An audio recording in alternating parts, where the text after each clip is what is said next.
अंधेरा पोलीस ठाण्याच्या हद्दीमध्ये एक हृदय पिळवटून टाकणारी आणि संतापजनक घटना समोर आलेली आहे।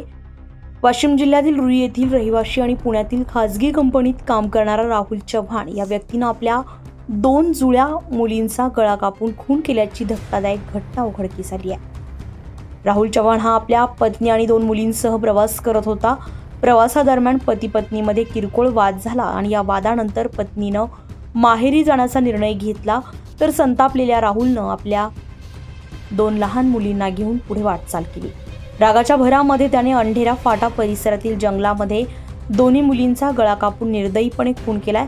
या अमानुष कृत्यानंतर राहुल स्वतः वाशिम पोलीस ठाण्यामध्ये जाऊन संपूर्ण घटना कबूल केली आहे। पोलिसांनी तात्काळ घटनास्थळी धाव घेऊन पंचनामा करत पुढील तपास सुरू केलाय।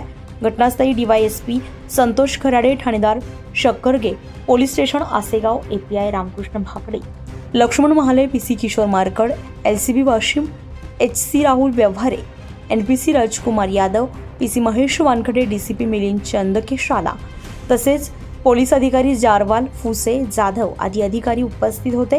संपूर्ण परिसरात या घटनेमुळे खळबळ उडाली असून नागरिकांमध्ये तीव्र संतापाचं वातावरण निर्माण झालंय।